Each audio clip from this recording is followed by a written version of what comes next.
আসসালামু আলাইকুম রহমতুল্লাহ। প্রিয় সুধী কাছে দূরে দেশ ও প্রবাসে যে যেখান থেকে দেখছেন আপনাদের সকলকে আজকের এই আলোচনায় স্বাগতম।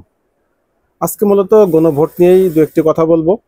কিছুক্ষণ আগেই মাননীয় প্রধান উপদেষ্টা তিনি জাতির উদ্দেশ্যে ভাষণ দিয়েছেন, যেখানে নিশ্চিত করেছেন যে জুলাই সনদ যে এই আইন জারি সেটা তিনি করে ফেলতেছেন, অর্থাৎ রাষ্ট্রপতির স্বাক্ষরের মাধ্যমে সেটা জারি হচ্ছে। এরপরে তিনি আরও নিশ্চিত করেছেন যে আগামী ফেব্রুয়ারির প্রথমার্ধে এই নির্বাচন এবং একই সাথে গণভোট এবং জাতীয় নির্বাচন অনুষ্ঠিত হবে। এর সাথে সবচেয়ে আমার কাছে আশ্চর্য মনে হয়েছে তিনি যেই পদ্ধতিটা বলেছেন, বিশেষত গণভোটের যেই থিওরি তিনি উপস্থাপন করেছেন, যেখানে 4টি প্রশ্ন করা হবে, প্রত্যেকটা মানুষের কাছেই মূলত এই প্রশ্নটা থাকবে, কিন্তু 4 প্রশ্নের জবাব আপনি 4টে দিতে পারবেন না, একসাথে দিতে হবে। মানে এটা আপনাকে বাছার সুযোগ নেই। হয়তো 4টার আপনার 3টা হা থাকতে পারে, একটা না থাকতে পারে, তখন আপনি আসলে কোথায় যাবেন? আপনার যাওয়ার জায়গা নেই, হাত পা বাঁধা। আপনাকে হয় নাতে যেতে হবে, নইলে হাতে যেতে হবে। যেমন আপনাকে প্রশ্ন করা হলো যে আপনি এখন দুপুরবেলা একই সাথে আপনাকে ভাত দেওয়া হবে, আপনাকে বিরিয়ানি দেওয়া হবে, আপনাকে হালুয়া দেওয়া হবে, বিভিন্ন 5-4 পদের দেওয়া হবে। আপনি খাবেন কি খাবেন না? খাইলে 4টাই খাইতে হবে, না খাইলে একটাও খাইতে পারবেন না। বিষয়টা এমন। তো এটা তো হাস্যকর হতে পারে। ওখানে কারো কোনো বিষয়ে অ্যালার্জি আছে, কারো গরুর মাংসের সমস্যা আছে। এই বিষয়টা আমার কাছে হাস্যকর মনে হয়েছে। আমি এর পদ্ধতি নিয়ে আগেও একটি ভিডিও বানিয়েছি, চাইলে সেই ভিডিওটি দেখে আসতে পারবেন যে সুন্দর পন্থা বা উত্তম পন্থা কি হতো, কিভাবে নির্বাচন করলে বিএনপিও এখানে বিরোধিতা করতো না, বা সকল মানুষ জনগণ আমাদের একই সাথে আমরা আনন্দ চিত্তে বিষয়টা গ্রহণ করতে পারতাম। মতামত ভিন্ন থাকতেই পারতো, কিন্তু আমরা একসাথে নির্বাচনটা করতে পারতাম, ভোট দিতে পারতাম, এবং এই জুলাই সনদটা গণভোটে বিজয়ী হয়ে আসতো, অন্তত ম্যাক্সিমাম অংশটা বিজয়ী হয়ে আসতো। এই কথাগুলি কেন বলছি? কারণ এখানে প্রশ্নের ভিতরে যে বিষয়গুলি এনেছেন আমার কাছে অন্তত খুবই দৃষ্টিকটু মনে হয়েছে।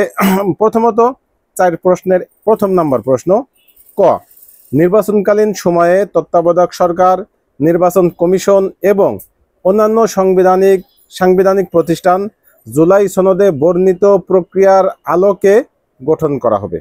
অথচ এই জায়গায় মূলত বিএনপির একটি ভেটো ছিল। ভেটো হচ্ছে তত্ত্বাবধায়ক সরকারের গঠন প্রণালীতে শেষের দিকে তাদের একটা ভেটো ছিল যে কিভাবে গঠন করা হবে।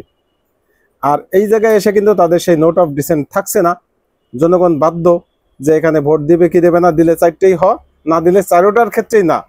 অথচ আপনি 3টা পাশ করিয়ে আনতে পারতেন, 2টা পাশ করিয়ে আনতে পারতেন। এইভাবে একসাথে দেওয়াতে মানুষের হাত পা বেঁধে দেওয়া হলো।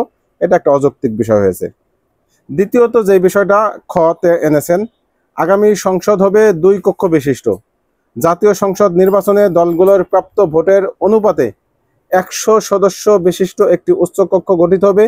সংবিধান সংশোধন করতে হলে উচ্চকক্ষের সংখ্যাগরিষ্ঠ সদস্যের অনুমোদন দরকার হবে। এই বিষয়টা যদিও অনেক উত্তম একটি প্রস্তাব, যে বাংলাদেশের প্রেক্ষাপটে যদি উচ্চ কক্ষ করা হয় সংসদে, তাহলে অবশ্যই সেটা পিআর সিস্টেম করা দরকার, এবং অন্তত সংবিধান সংশোধনের ক্ষেত্রে তাদের আধিক্যের যেই ভোট সেটা দরকার। এই বিষয়টা খুব মূল্যবান, কিন্তু কথা হচ্ছে এই জায়গায়ও বিএনপির নোট অফ ডিসেন্ট আছে। তারা কিন্তু উচ্চকক্ষে পিআর মানেনি, এবং শেষ পর্যন্ত এটা নিয়ে তারা লড়াই করতেছিল। এই জায়গায় এসে এত বড় একটি ইস্যু যেটা বিএনপি কোনো ক্রমেই মানতে চাচ্ছে না, সেই জায়গায় কেন এই বিষয়টা এভাবে আনলেন? এখানেও তো নোট অফ ডিসেন্ট সহই আনতে পারতেন। এই দুটো বিষয়, মূলত প্রথম বিষয় এবং দ্বিতীয়, এই দুটো বিষয় নিয়েই আমার সংশয় সন্দেহ রয়েছে যে বিএনপি আদৌ এই গণভোটে হা দেবে কিনা। যদি ভিন্ন ভিন্ন প্রত্যেকটা 4টার ভিন্ন অপশন থাকতো যে হানার, তাহলে কিন্তু আপনি অন্তত বিএনপি 2টায় না দিয়ে পরের 2টায় হা দিতে পারতো, বা 2টার তুলনামূলক একটা যদি মনে করতো না এটা আমরা ছেড়ে দেই, তাহলে বলতো ঠিক আছে 1 নম্বরটা ছেড়ে দাও, কিন্তু 2 নম্বরটায় না ভোট দাও। অর্থাৎ একটা অপশন থাকতো। সেই ক্ষেত্রে মোটামুটি গণভোটে এই সংস্কারের যে ম্যাক্সিমাম প্রস্তাবগুলি পাশ করার একটা সম্ভাবনা থাকতো। এখন কিন্তু সেটা অনেকটাই শঙ্কাজনক অবস্থায় চলে আসছে, এবং এটা আদৌ নির্বাচন হয় কিনা তারও একটা শঙ্কা তৈরি হবে। সেটা সামনের বিএনপির প্রতিক্রিয়া কি আসে এবং তারা কি অবস্থান ব্যক্ত করে তার উপরেই বাকি অবস্থা বলা যাবে ইনশাল্লাহ। তো এতক্ষণ পর্যন্ত আমরা যতটুকু বুঝেছি, সরকার একটা ভারসাম্য রক্ষা করার চেষ্টা করেছেন। যেমন আপনি জামাতে ইসলাম উচ্চকক্ষ নিম্নকক্ষ দুকক্ষে পিআর চেয়েছিল, এবং তারা নভেম্বরেই গণভোট চেয়েছিল। তাদের এই 2টা মানা হয়নি। বাকি উচ্চকক্ষে পিয়ার সেটা রাখা হয়েছে। সাথে অন্যান্য নোট অফ ডিসেন্টের বিষয়গুলিও মোটামুটি প্রথম যেই গুরুত্বপূর্ণ দুইটা সেটা উইথড্র করা হয়েছে। এই বিষয়টা জামাতের কাছাকাছি।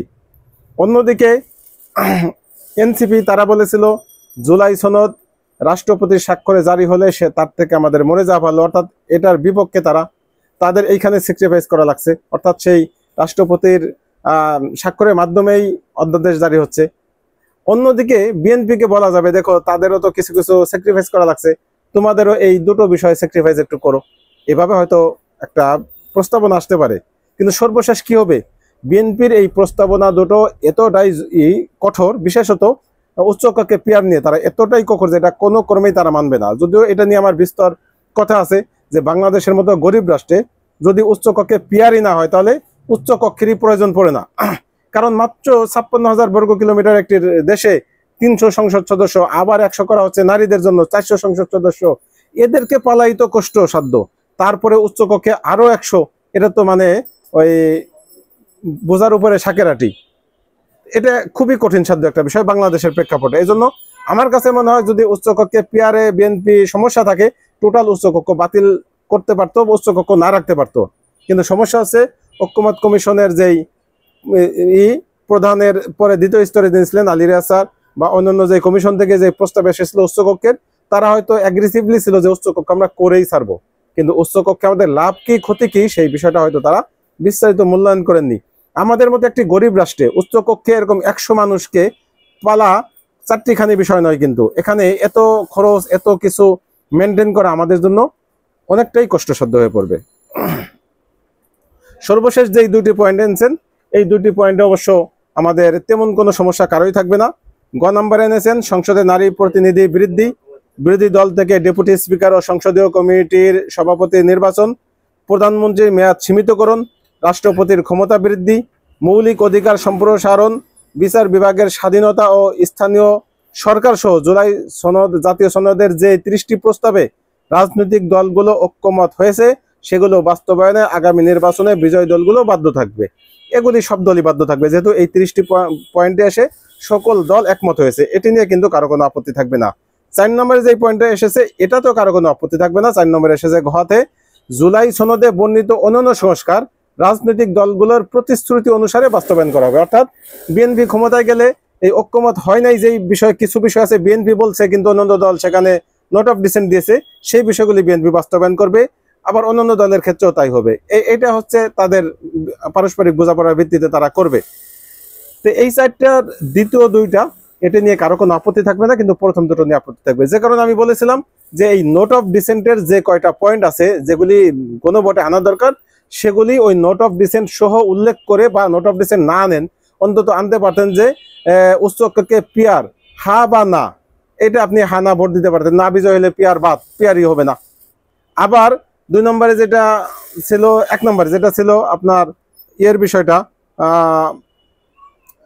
তত্ত্বাবধায়ক সরকার, নির্বাচন কমিশন গঠন, এই বিষয়গুলি এইটাও নোট অফ ডিসেন্ট যেটা থাকতো সেটা আলাদা করে আনা যেত। যেমন নোট অফ ডিসেন্ট ছিল তত্ত্বাবধায়ক সরকার গঠন প্রণালী, এই বিষয়টা আলাদা করে এনে ওই নোট অফ ডিসেন্ট সহ আনতে পারতেন যে এই নোট অফ ডিসেন্ট সহ আপনি নোট অফ ডিসেন্ট বাদ দিয়ে আপনি হা বা না, বা নোট অফ ডিসেন্ট রাখলে আপনি হা অথবা না, কোনটায় আপনার অবস্থান সেটাও ক্লিয়ার হয়ে যেত।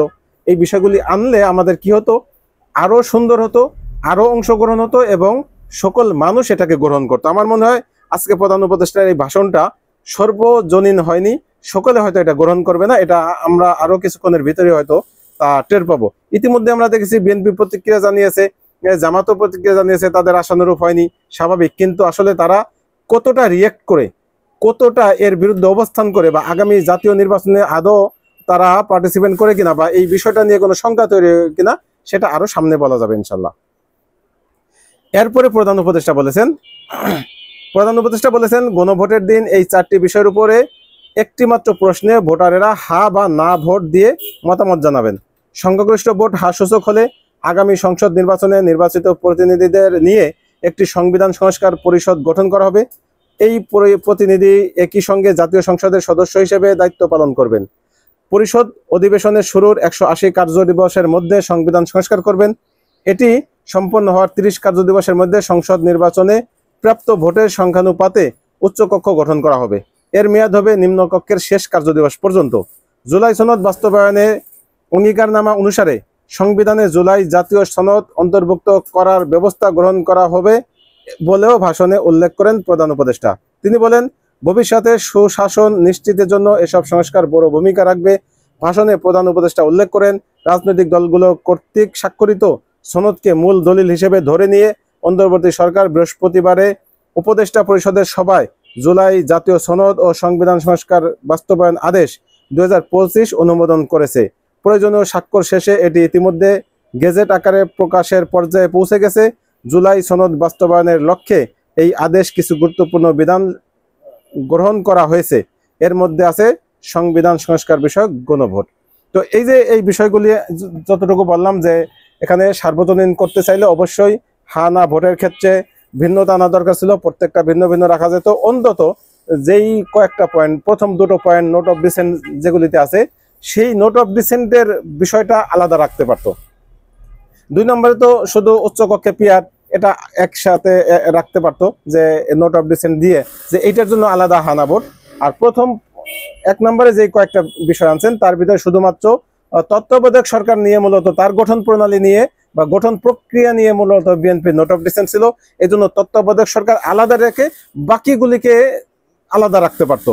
অর্থাৎ সর্বোপরি ওই সবগুলিকে একসাথে মিলিয়ে না নিয়ে মানুষের হাত পা বেঁধে তারপরে হানা ভোটে বাধ্য না করে একটু যদি ফ্লেক্সিবিলিটি দিত, একটু স্বাধীনতা দিত, তাহলে এই গণভোটটা আরো সার্বজনীন হতো, আরো উৎসাহ উদ্দীপনা মানুষের বেড়ে যেত এবং তখন কোনো না কোনো বিষয় গণভোটে বিজয় হওয়ার সম্ভাবনা বলবৎ হতো। এখন সম্ভাবনা এটাও আছে যে বিএনপি যদি এর বিপক্ষে অবস্থান করে, তাহলে এই গণভোটে এই পুরা টোটাল সংস্কার প্রস্তাব ভেস্তে যাওয়ার সম্ভাবনা রয়েছে।